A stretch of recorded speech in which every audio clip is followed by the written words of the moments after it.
Hi, I'm back. I'll see how much longer I can stay up here tonight. The, the stream just cut out on me, and as if I'd ended it myself. The camera light was still on.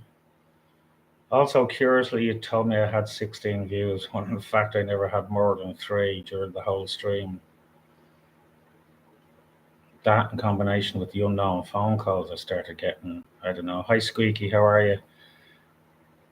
Yeah, I don't know what happened there, folks. It just stopped on me as if I'd stopped it myself.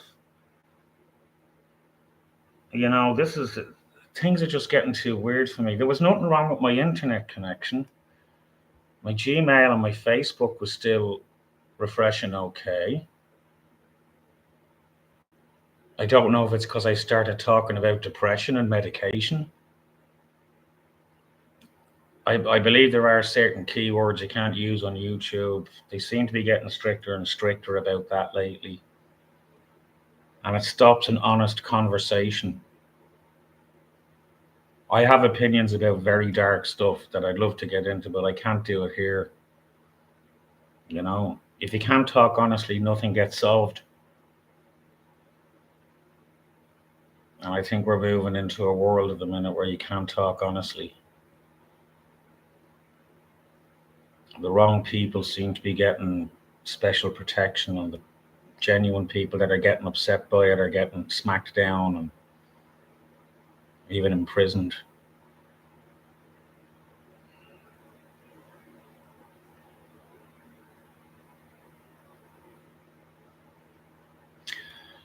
So as I was trying to say earlier on, when I first got sober the first time years ago, and I was trying to make sense out of life, I started doing the comedy, and that allowed me to talk publicly to people. I was a much different person back up until I was 32. I wouldn't make conversation with a shopkeeper. I wouldn't know what to say. I was very quiet and very low in confidence. When I started doing comedy and you get through that whole stage nerves thing, I suddenly found, after a while, I was able to maintain a perfectly entertaining conversation with a shopkeeper. It kind of opened up my confidence a little bit. It also taught me how to put things a certain way to certain people. There are still people to this day I can't talk to. They get upset when I bring up certain subjects or certain outlooks. And I'm beginning to come to the conclusion these people are just better avoided. It's true in society on the street. It's true in recovery rooms. It's true in relationships.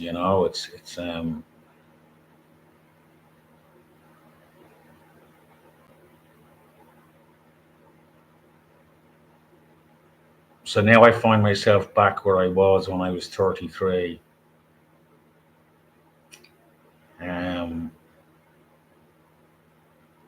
There are things I don't have that I actually did have then. It's kind of different this time. I don't have my parents anymore. I don't have their house to stay in. I am out in the world on my own. Now I have friends, and I still have a friendship with my ex as well. But I don't want to be a drag on her either. I'm kind of trying to find my own way on my own. I don't like where I live.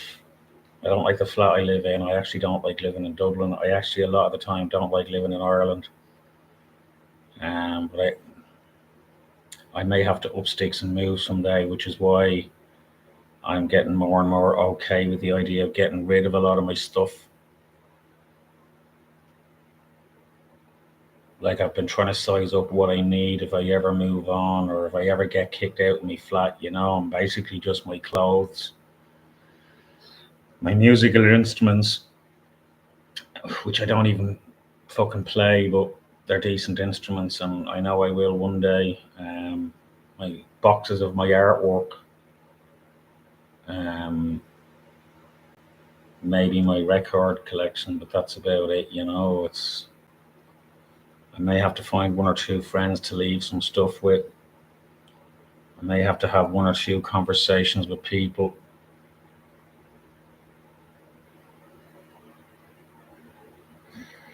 My uncle is coming over. He lives in the UK. He lives down in Seaford.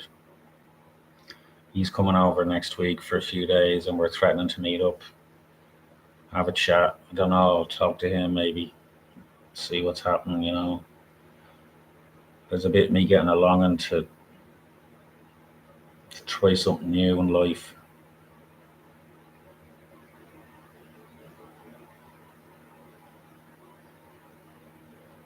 I find Dublin a very hard place to live in, and I'm fairly close to the city centre. And the problem with where I'm living is it's quite a poor working class area. Like there's a lot of flats, there's a lot of drug use, there's a lot of crime. There's it's old Dublin. Um, I think it's actually where my grandparents might be from, but or great grandparents maybe. I don't know, but I don't know a lot about my dad's family. Um, I think both my sets of grandparents are from central Dublin. But I mean, the long and the short of it is, this is a very old school kind of working class Dublin. A lot of problems. There's a lot of good people, but there's also a lot of problems. But also, the area I live in is becoming gentrified slightly. Um, Hi Pete, how are you? A lot of where I live is becoming gentrified lately. There's more and more kind of gay friendly bars opening up. There's nicer restaurants opening up, but I don't know what that's doing to the people that are from here. I don't know if they're getting pushed into it. Becomes two very much two different worlds living together. Um, you know, and kind of since I ended up homeless myself, I've been kind of mixing in and out of those two worlds. And um, I mean, there are homeless people that or beggars or whatever you want to say, that there's a few that I have a nodding hello relationship with, and I give money to when I can. Um, there's one or two I might even entertain if they want to talk. But then there are also people, depending on my mood, that I just tell to F off. Um, you kind of have to be very careful about how you talk to strangers in places like this, because they could pop up again 6 months later and remember you. Unfortunately, while I've been going through my own problems, I have off days and I have on days.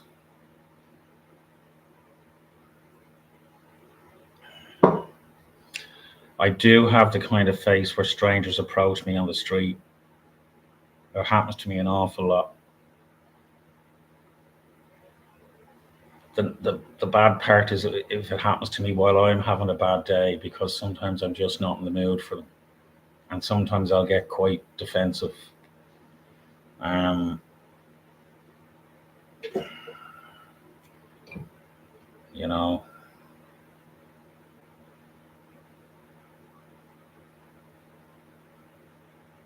a bit of me is thinking of a move.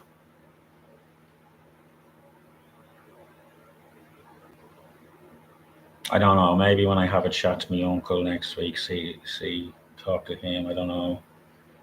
Um, my uncle is my dad's brother. Most of my dad's family have lived in England, close enough to London, all my life. My dad's the only one from his family that stayed here in Ireland. Um, so consequently, I don't know a lot of my cousins or uncles or aunts, and particularly close, particularly well. They've always been in the distance in England. Not that I hang out much with my ma's side of the family that live here, you know. I've got, I think, 4 cousins on my mother's side. I never see, I only tend to see them at funerals and things like that. I don't know how many cousins I've got in England on my dad's side of the family.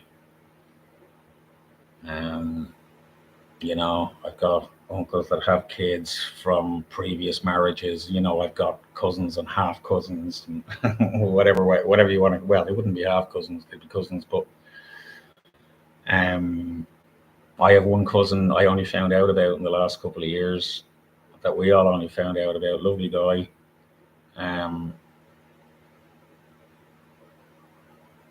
Yeah, I don't know. I think my dad might have had a bit of a crazy life when he was younger. I wouldn't be surprised if I discover one day I have a half brother I didn't know about. You know what I mean?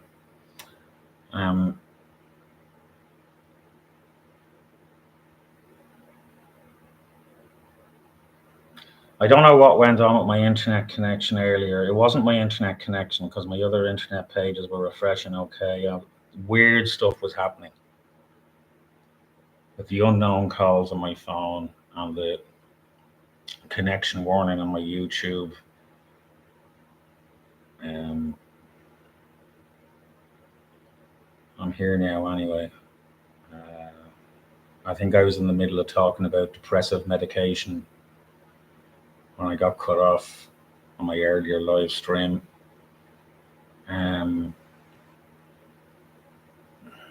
Yeah, my problem is that I'm not keen about going on medication. I'd rather deal with the fucking problems, but I might have to go on medication just to keep certain agencies happy. So the decision is really down to me. But I've got some tough choices to make ahead of me.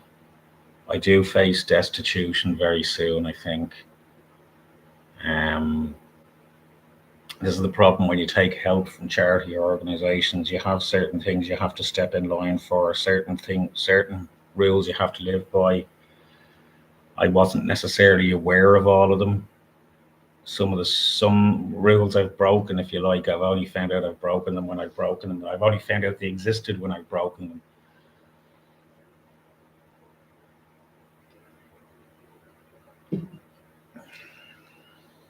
I'm currently knocking back about 4 or 5 cans of Monster a day, which I know in my head is a substitute for alcohol. And I can't even afford the energy drinks anymore. Like, I'm broke. I am so totally skint. I am bumping my arse. I'm okay for the next few days. I don't know what I'm doing after that. I'd love to be working, but I don't know what I'm capable of. I'd love to be not smoking cigarettes anymore. They've become such a part of my life. And what's annoying is I was 20 before I started smoking. I think most smokers kind of start in their early teens. As I've said in previous live streams, up until I was 20, I was a staunch believer that I was never going to smoke cigarettes or drink alcohol. I mean, I've sampled various drugs over the years, but fortunately, other than weed, nothing ever became habitual.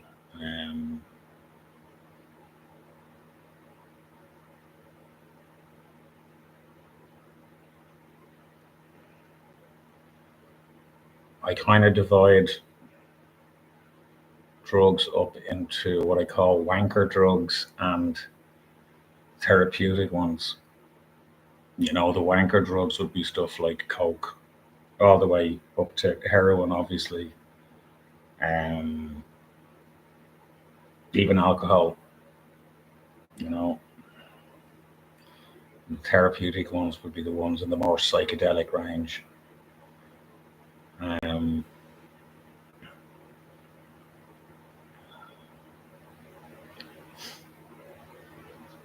But where I am at the minute, I apart from the drag and the odd joint, I don't do anything habitually anymore. Apart from the fucking cigarettes.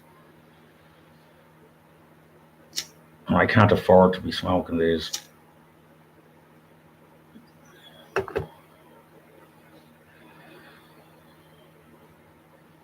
When you spend so long dependent on something, you know what I mean? I'm smoking within 2 minutes of waking up. I'm smoking in the morning while the kettle is still boiling.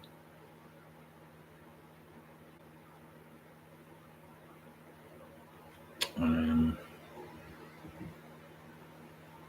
Smoking and then coughing my guts up for like 5 minutes and then finishing my cigarette.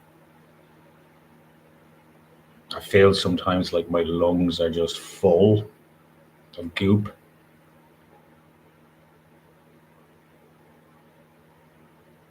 Um,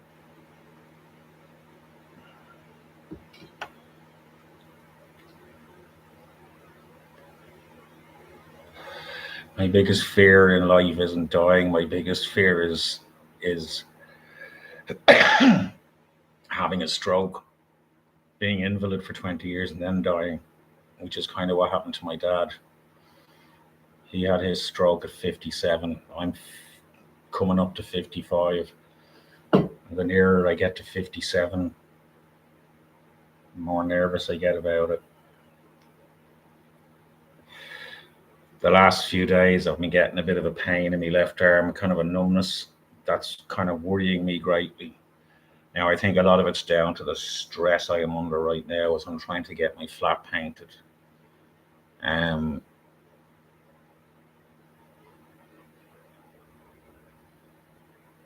I ended up in hospital twice last year. Um, a couple of seizures. Uh, well, at least one.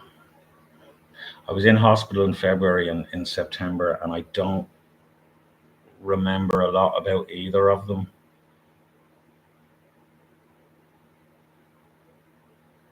I'm not actually that fresh shaven. It's still quite.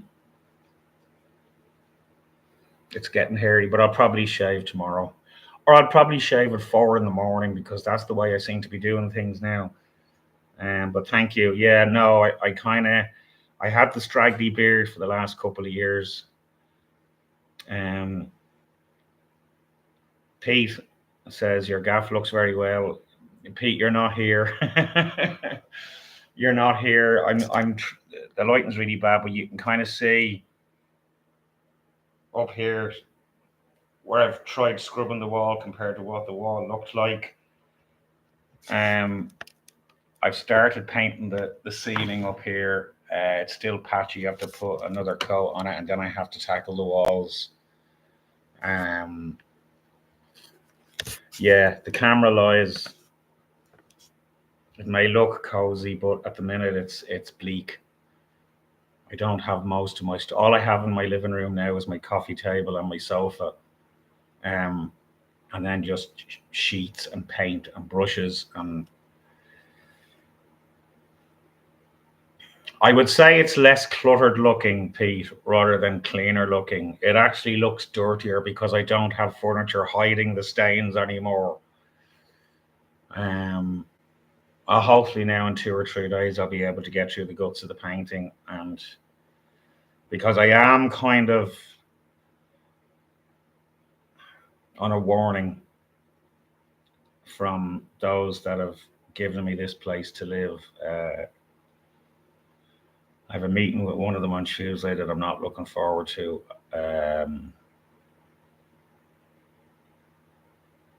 Also, the other thing is I'm not supposed to be smoking in this place. But the more you get stressed about smoking, the more you want to smoke. This is why I can't drink. Um, yeah, Pete, we'll see. That they'll. I've certainly got a lot less stuff than I had. Um, It's not even that I have to get the place painted before I meet up with them, but I have to get the place cleaned, and that's probably going to take another day. Um, I should have started earlier. I should have started before Christmas, but I didn't know what my plans were, and I wouldn't mind have spent the entire Christmas here on my own, just watching bullshit on YouTube.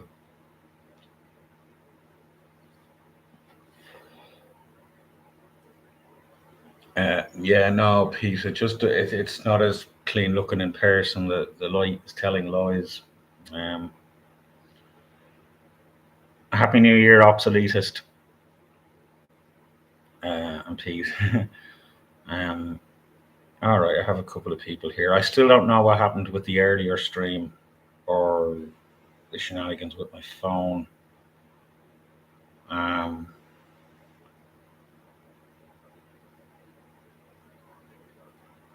yeah.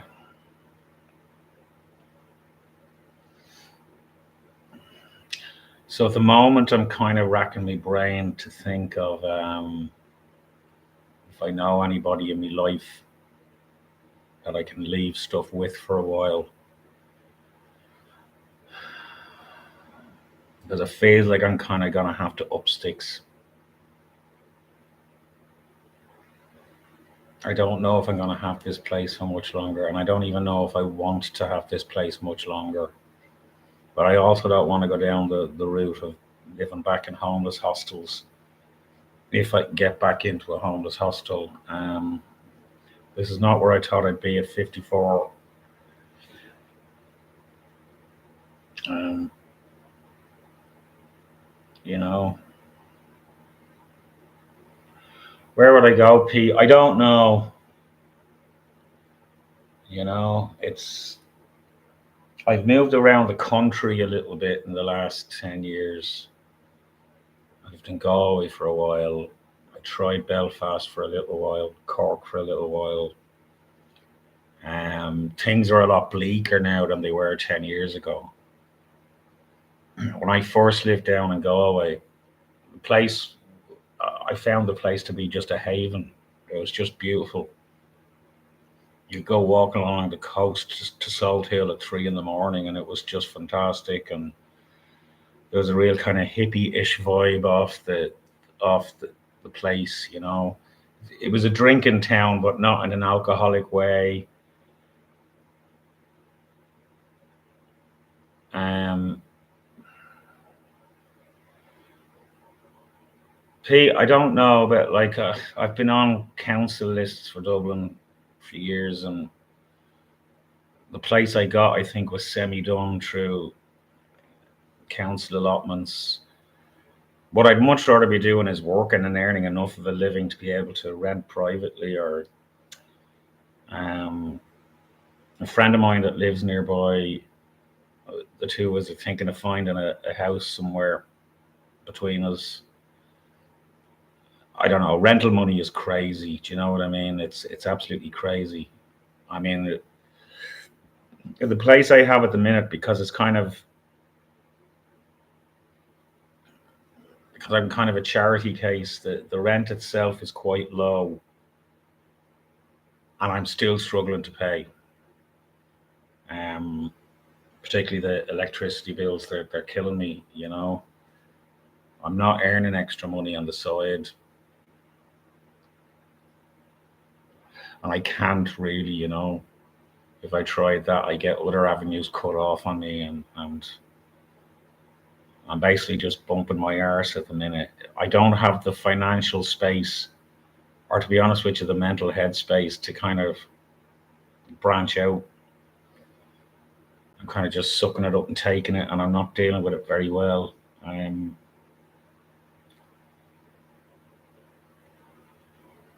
I'd be happy enough to live outside Dublin. Um, I could put my name on a housing list, Pete, but look, you could be talking 5 or 6, 10 years before anything comes up. And I don't have that time anymore.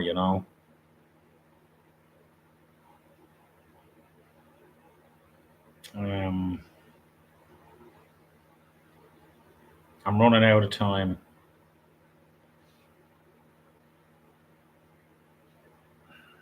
The way I used to solve my problems in the past was to meet somebody romantically, meet some poor woman. She look after me. She look after things for me and with me. Fall into a relationship, you know. Whereas I'm at a stage in my life right now where I think it's just me from here on in. You know, I'm not really in a place. I don't know. It's something I can investigate, Pete. But I kind of for now I have to kind of suck it up and live where I'm living, and I just, you know,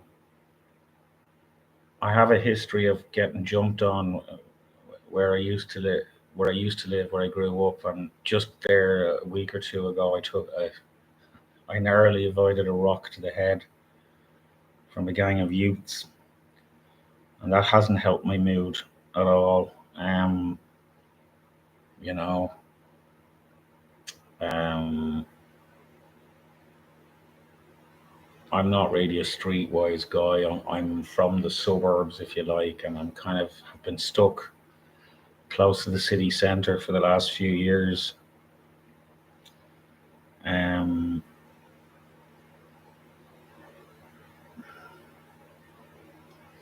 I had a weird dream the other night.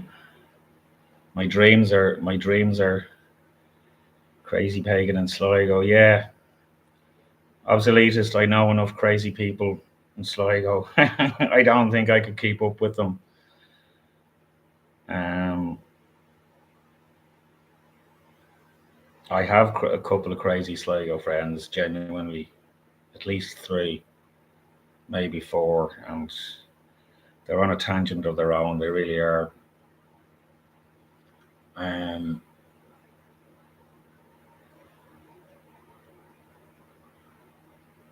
yeah. What was I saying there? Yeah. Um, I did a few gigs in Sligo a few years ago. I met a bunch of lovely people down there. Um,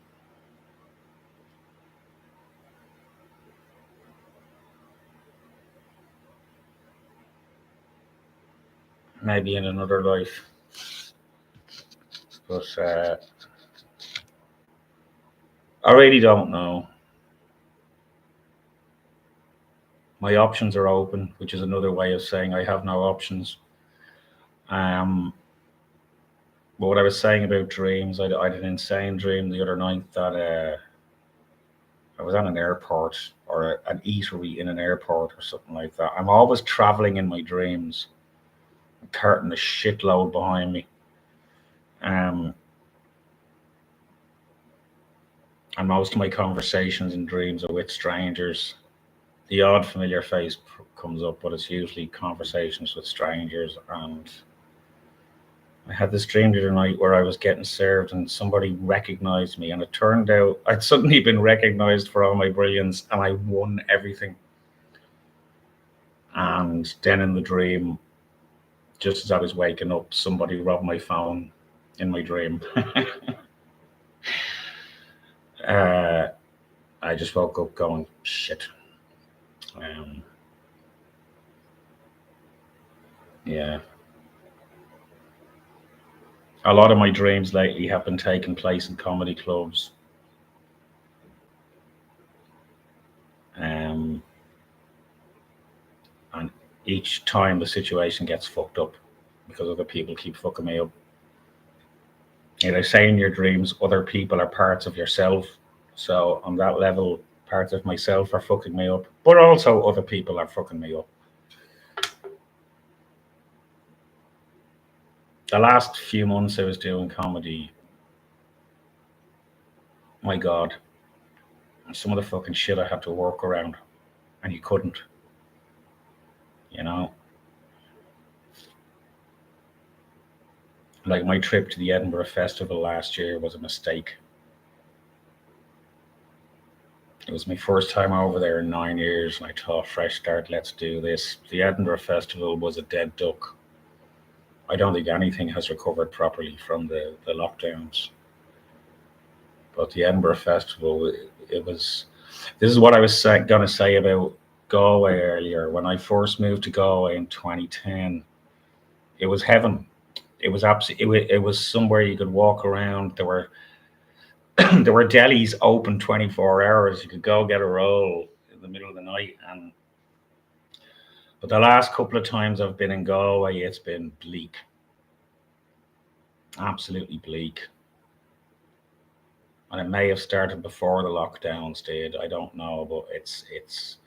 I'm finding that about a lot of the world at the minute. I say the world, I mean wherever I've been in Ireland, but mostly Dublin. But things are bleak. Everybody is trying to get back to normal and not acting as if things are normal, but they're not normal. Money isn't what it used to be. Everybody seems to be just existing on the breadline. I don't think the recession that started in 2010 ever ended.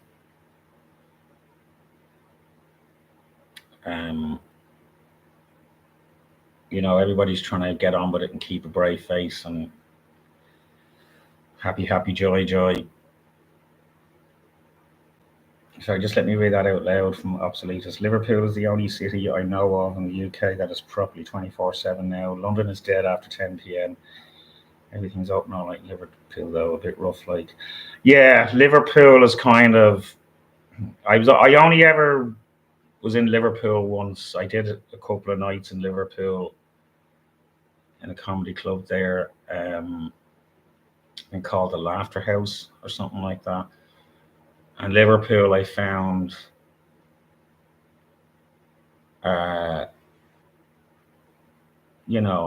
probably half of Liverpool is of Irish descent anyway. Liverpool and Manchester are quite like Ireland, even architecturally. Even a lot of the houses on the front garden walls, they're all very like areas of Dublin. I used to do a lot of gigs in the UK outside of London, like Luton, Bolton, Letchworth, kind of the lower part of England. And I used to find it frustrating because, pubs were closed by 10:30, and then you can't get a takeaway on the way home. Chippers close at 7 in the evening. There's no nightlife really. Whereas Ireland has always been fairly lax. You can still stumble around Dublin city centre at 12:30 at night and get a drink or food.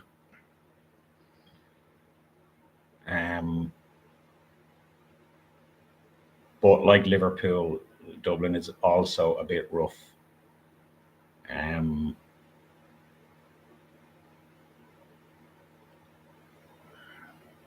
don't know if I'd ever live somewhere foreign. It would depend on why I was there. Like, I don't like going on holidays. I do not like holidays. I don't like the idea of lying on a beach for 2 weeks somewhere and doing nothing.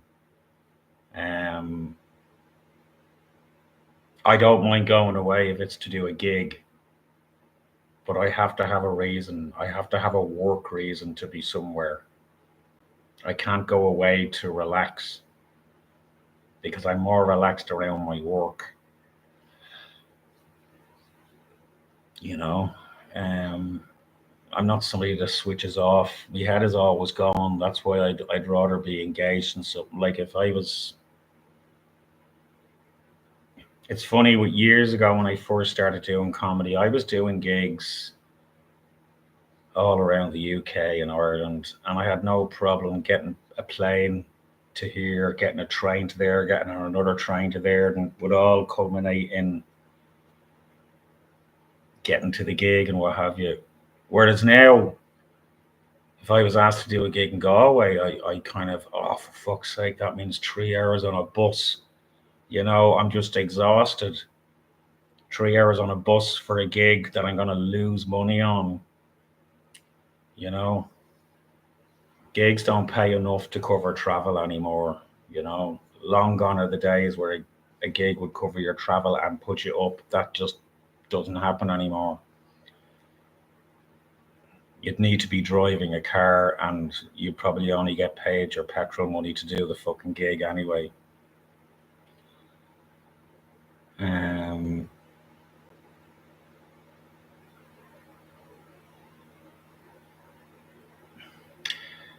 yeah, Obsoletus. Yeah, thanks. There just isn't the. Sorry, Obsoletist. I can't remember where you said you were. Are you in the UK or are you in Ireland? Um, there isn't really a workable comedy scene. There's a comedy scene, but it's very studenty is not the right word, but it's very um like all the old school established comedians. We're fossils now. We're dinosaurs. Do you know what I mean? It's all kind of younger comedians that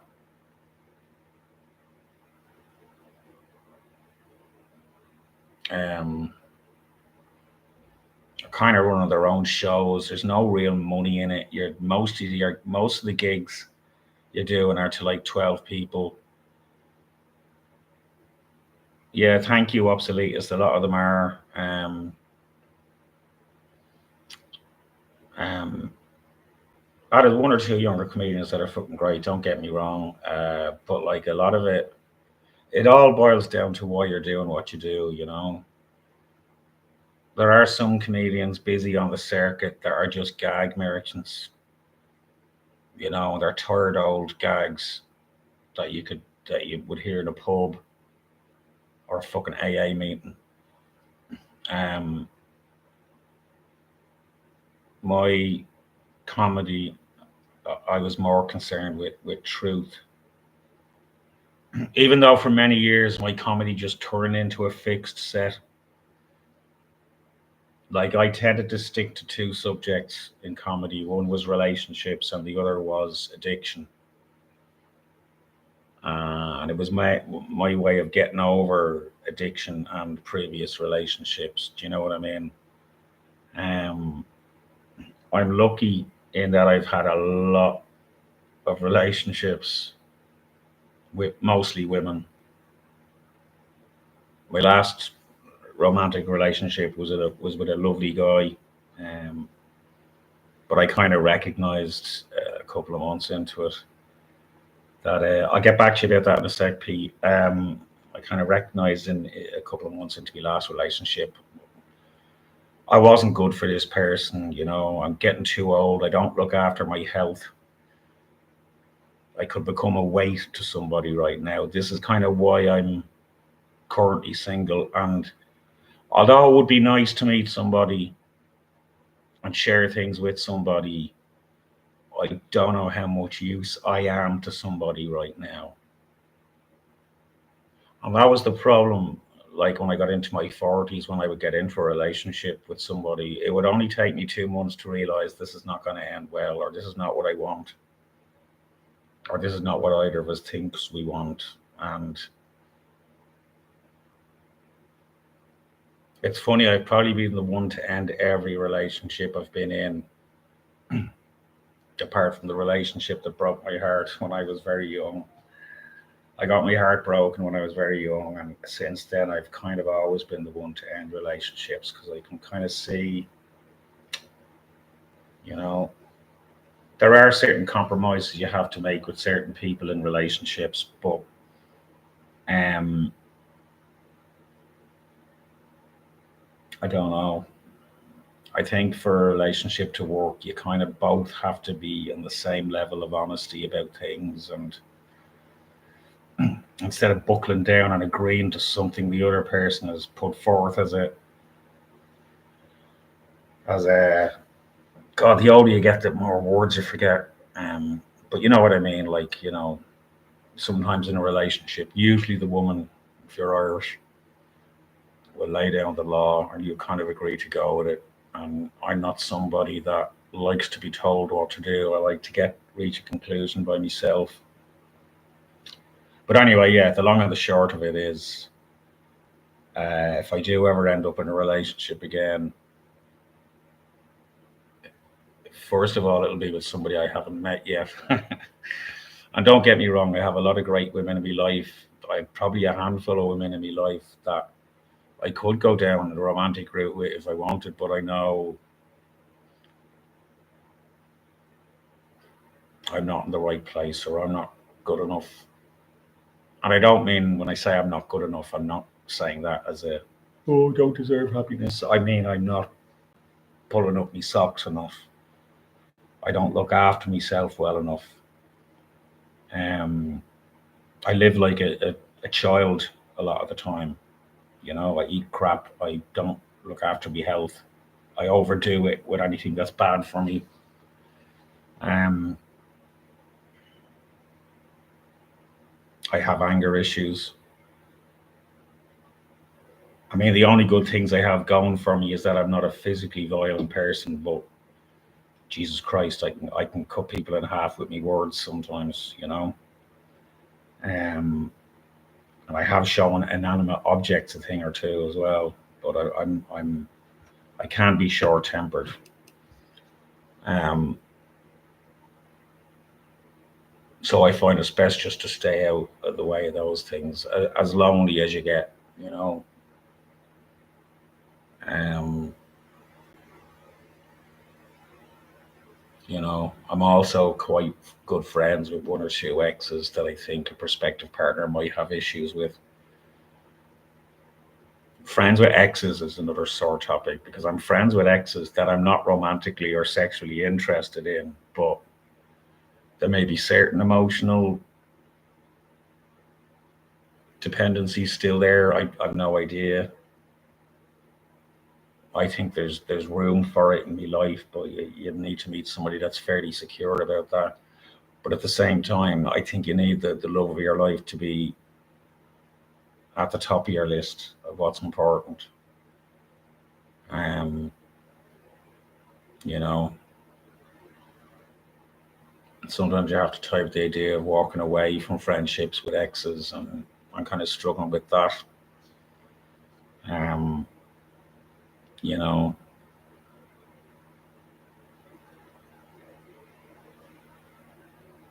yeah, it's a very mucky position to be in.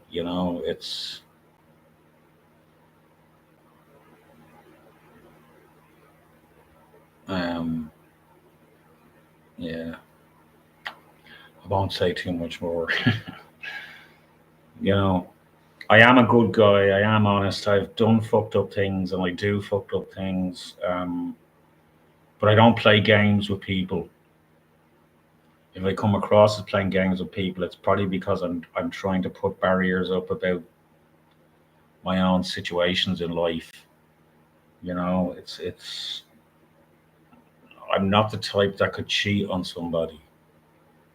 I'm not saying it's never happened, but it's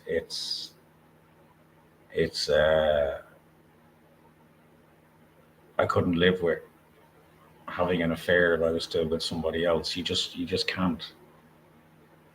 Um, Also, the older you get, the less it becomes about the sex as well.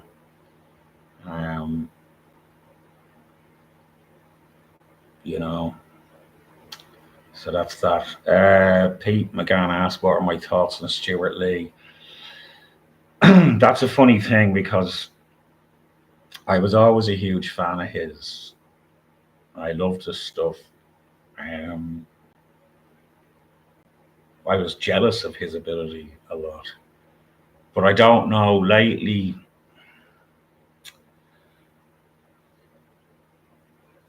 I don't really know enough, but I'm finding the world we're living in at the minute where things like gender issues and your views on it or any political issues, I suppose, people are having to choose sides. Like take the trans issue, for example. See if YouTube cuts me off here. There's the belief that trans women are men, and there's the other belief that trans women are women. My belief is trans people, you know what you are. That's it. That's basically all you have. With anything, trying to cement a belief on other people that don't believe is always going to be a problem. I don't know why I skipped trans. Trans is just the big hot topic at the moment.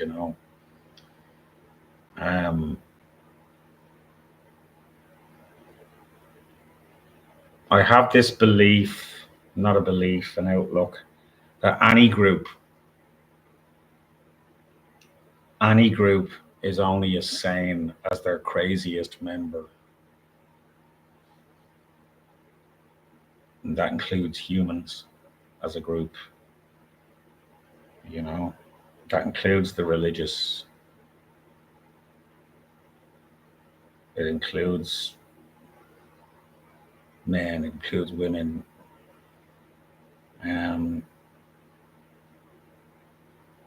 Not everybody is capable of honesty.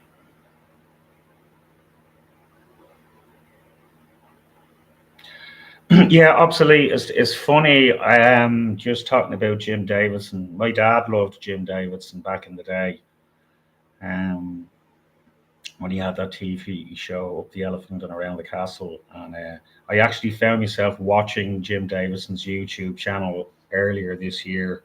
I was watching him for a while, because he kind of still pushes the boat out on all the old school comedians. He still tries to give them a platform as well.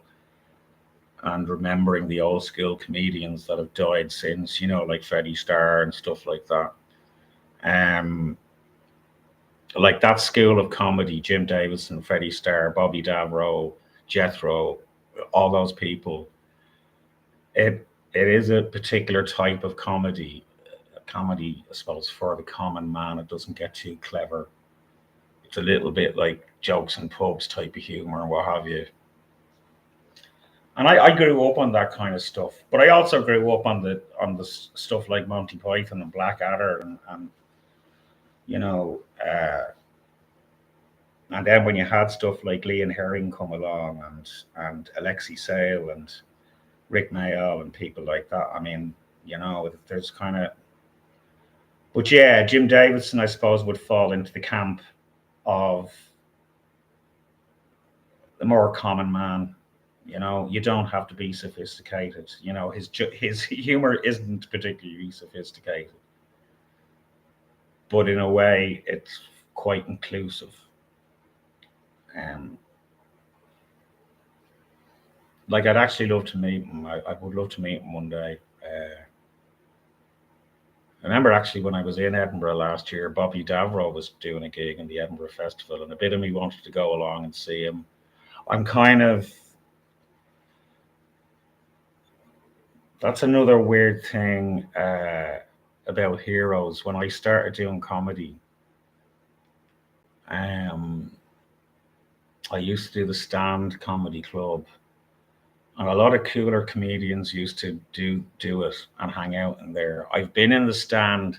I've been in the green room in the Stand with Stuart Lee and Simon Munnery and Kevin Eldon and a couple of other comedians that I like. Do you think I could talk to any of them? Nope. And it was just down to me. I just would freeze. I wouldn't know what to say to somebody I regarded as a hero or somebody I admired, for fear I'd come across as a fucking idiot or for fear I was a fucking idiot. Yeah, I could never mix it with anybody higher up the food chain than me. I didn't want to come across as a fanboy or what have you.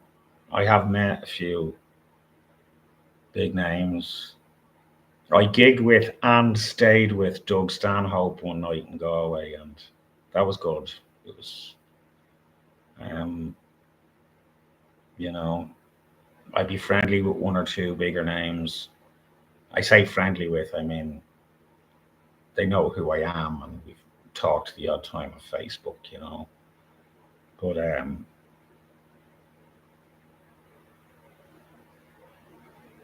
yeah, I never liked to ingratiate myself on people or have them feel I was trying to ingratiate myself. Um, I'd rather have been successful on my own merit, but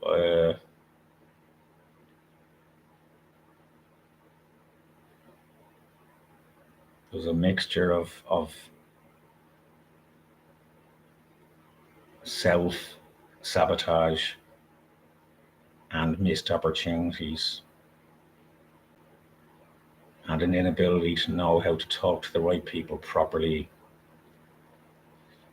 You know, there was a stage the first few years of my comedy career where I could have been the next big thing.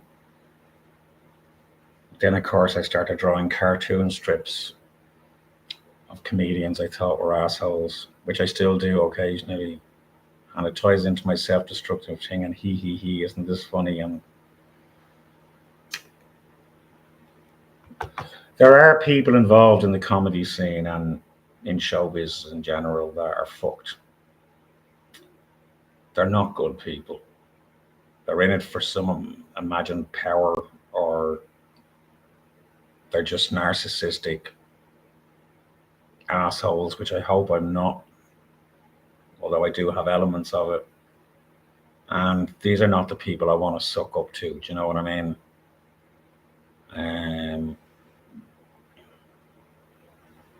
Unfortunately, I think it's easier for psychopaths to make it up the chain than anyone that's trying to do something for more altruistic reasons. Like one of the reasons I was doing comedy is like one thing that interests me is mental health, but particularly mental health in young men. Because I've always struggled with my mental health, and it's hard because I felt I was from a family that didn't really understand it, and I couldn't really talk to any of them about it. And I kind of feel like the black sheep of my family. I'm the oldest of five, but I feel like I've never really been one of them. And you know, I don't know. I'm just me, and I'm not sure what the point is I was trying to make here. Oh yeah. An area that interests me is particularly young men who are going through difficult stages because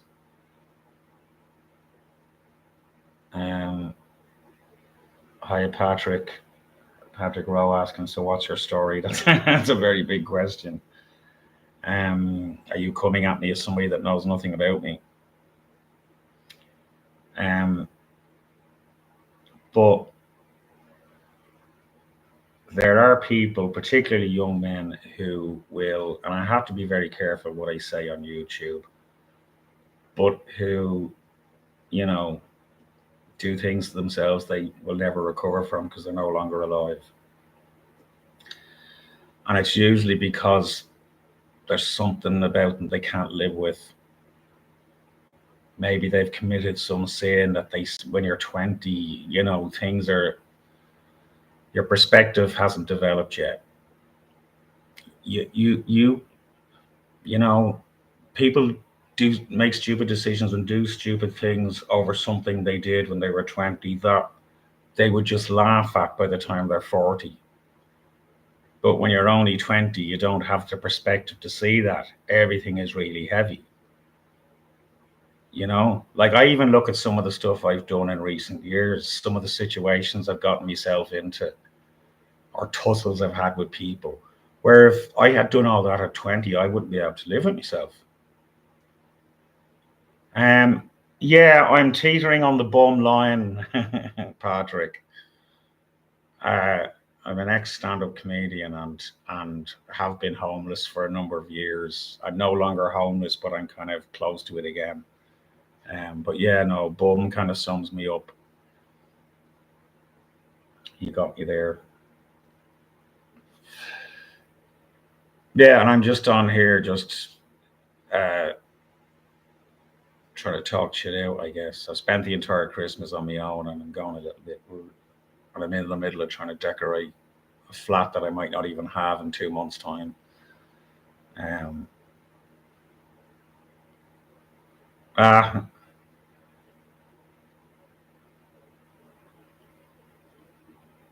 I am not a bum. I am a trained actor. No, it's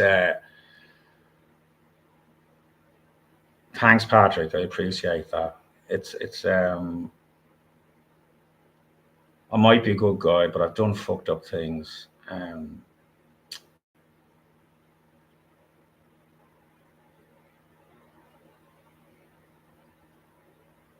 You know, there are some things I'm thankful I've never done. There are some things you can't walk back from, but I don't think I've done that, and I can't forgive myself for. Um,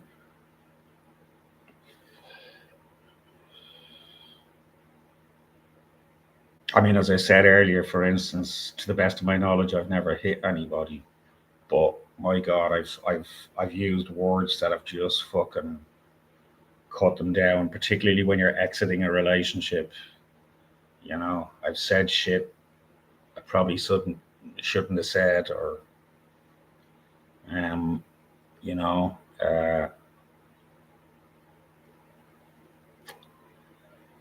why don't I monetize my channel? I don't know, Patrick. I don't really get a lot in the way of traffic.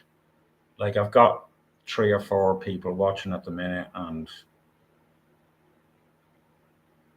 I was saying this earlier on that like when I started doing comedy 20 years ago, and when things like Twitter came about, I had a couple of thousand people following me, and I could have regular conversations anytime I went online. Now I'm at a place where, I get interactions with 3 or 4 people, and that's it. There's nothing to monetize. Do you know what I mean? And I'm not really on YouTube to sell anything. Um,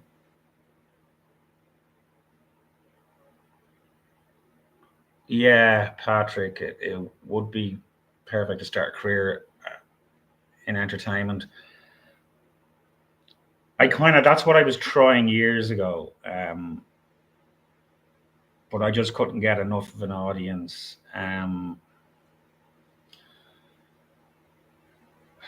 I don't know if entertainment per se is a reason to do stuff.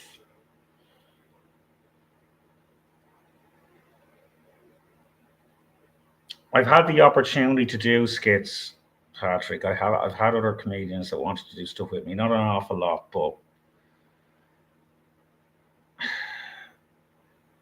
I mean, I'm a cartoonist as well, and my cartoons would be the same type of humor as skits, but I don't do enough. It's only if something funny comes into my head. I can't actually sit down and work shit out. My mind is he basically berates people and yells at him. He got the audience. Yeah, I don't know, Patrick. I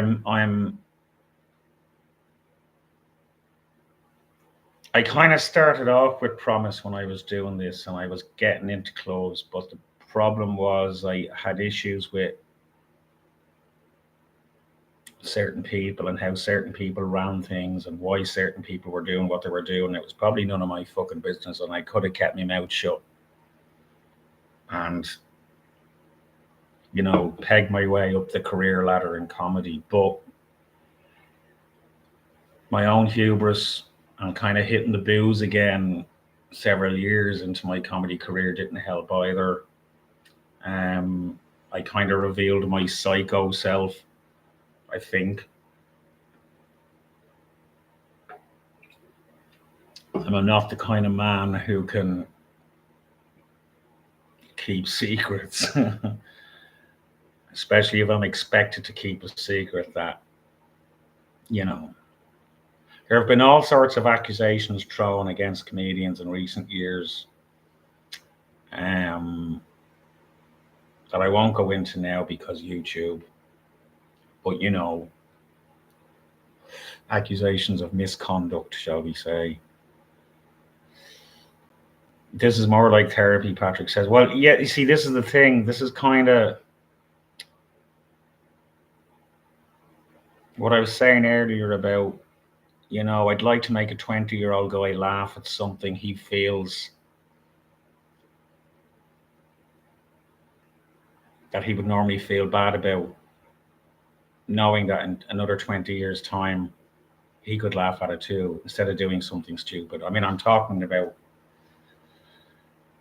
it rhymes with fruicide, YouTube. Um, this is the thing. I've always thought I'd make a good counselor, but I don't want to do it one person at a time. you know, um, I think comedy can be therapeutic.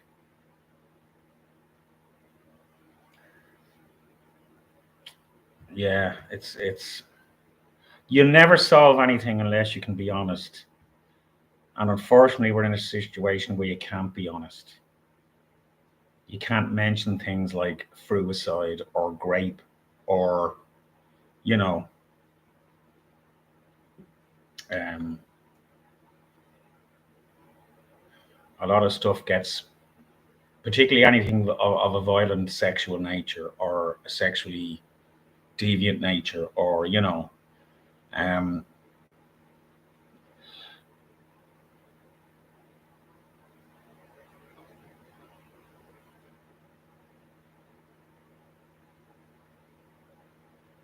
uh, sorry, Patrick, I'm just reading your stuff here. By the way, I don't know who Wes Wesson is. I'd have to Google him and see if I know him. It looks like Margaret was sleeping around big time back in the 70s. Margaret, who? You'll have to forgive me ignorance, particularly. Um,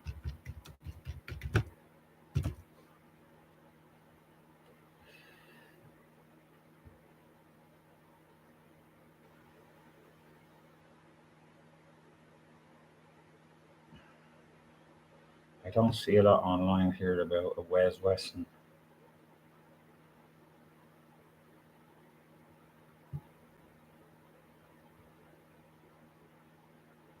Are you in the UK, Patrick? Um,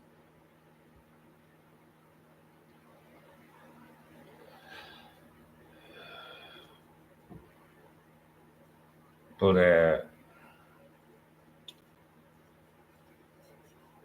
I'd like to have been a successful comedian, but I don't want to be Michael McIntyre. I don't want to be.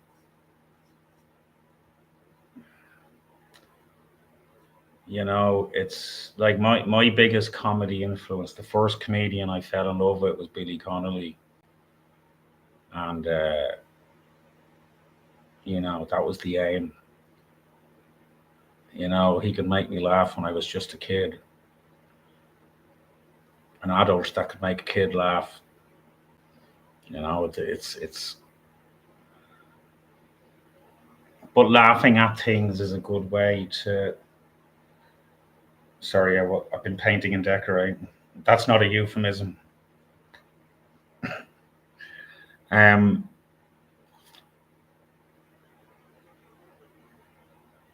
I don't know. It's like I'm not someone that's ever been happy, and an element of it is how can you be happy when so many people are miserable? But I'd like whatever I do in my life to be of some kind of benefit, even if it just changes somebody's perspective, so they don't go and do something stupid. Do you know what I mean?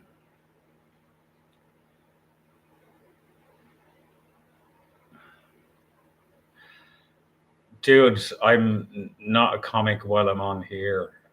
I am funny on stage, and I'm not right now trying to be funny. I'm just trying to talk honestly. This is why I don't monetize my YouTube. I'm not here to sell anything right now. I'm just here to talk shit out. Oh, Margaret Trudeau, right? Sorry. Yeah, I don't know. Trudeau just seems like a very fucking broken individual. Fuck knows how he got to where he did, but this happens. There are a lot of people in authority in this world that are,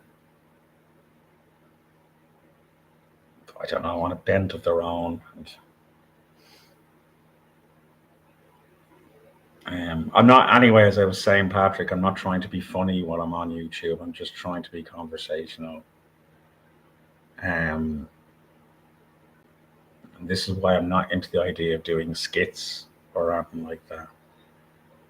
I haven't done stand up comedy in a year.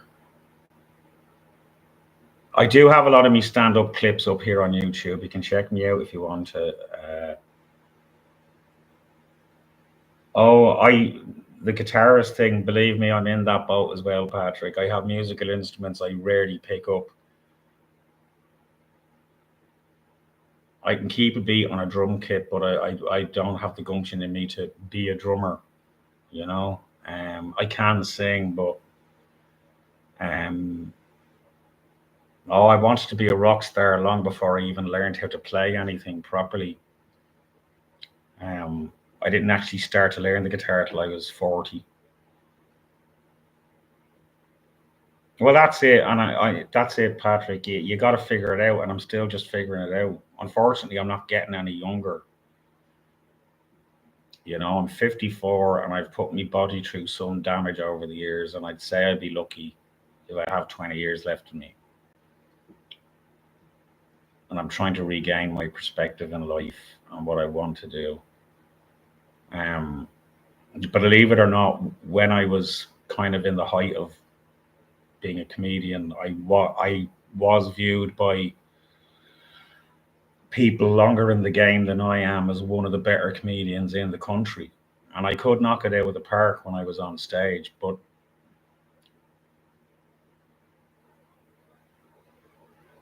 hey, I'm not making you depressed, Patrick. You're making yourself depressed by being here. And yes, I am depressed.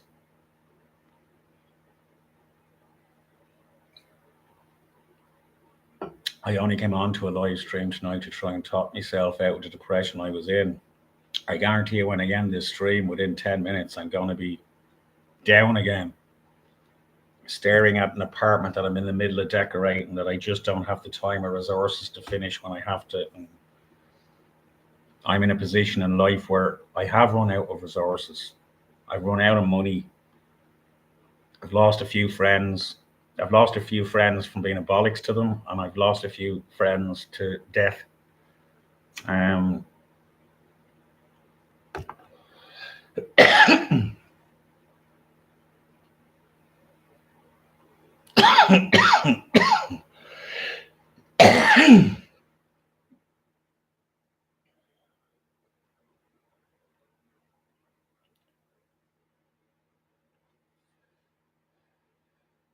There's no pressure to me.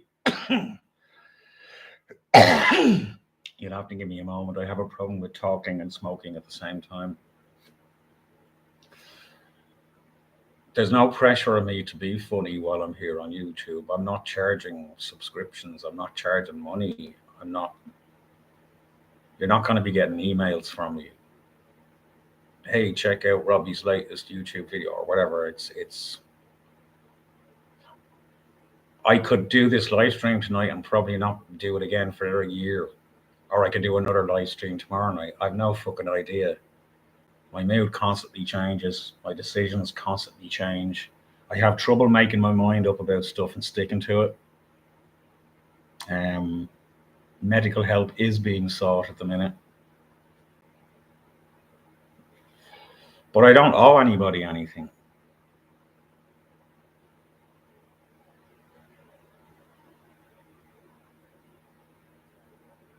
So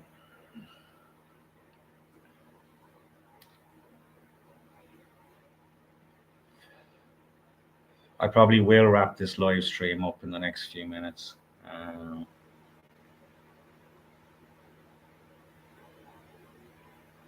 I don't think I have chat replay on this video, so any conversations I'm having with anybody in the chat room is not going to come up on replay. I probably won't even leave this live stream up for long, to be honest with you. There's no real point. Anything I'm saying in these live streams is of the moment. I could disagree with something I said tonight in a week's time. As I say, my mind is constantly changing. I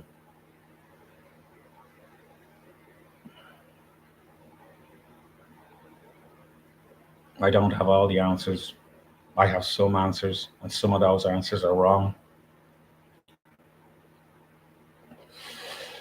I'm only human, unfortunately. Or fortunately, you know, it's better to be a cow or a fly.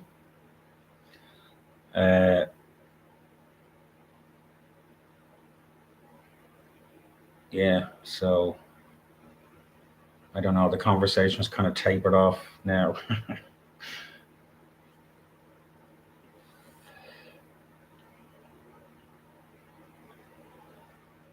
So I don't know. Maybe I'll wrap up.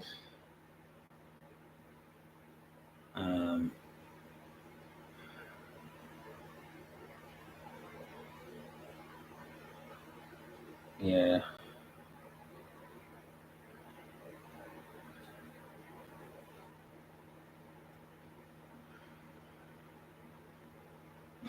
Yeah, we wrap up for now. I have to go off and be depressed in my own company.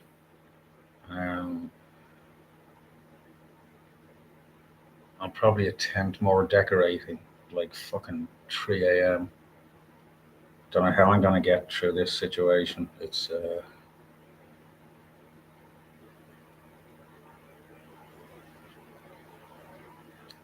I've kind of turned the Millennium Falcon into the asteroid field right now.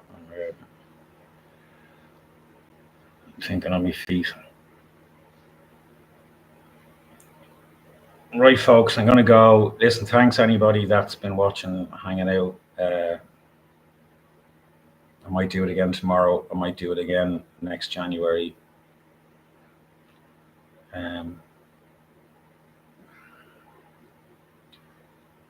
Wherever you are, whatever you're doing, I hope things are going. Happy, joy. Right, good night.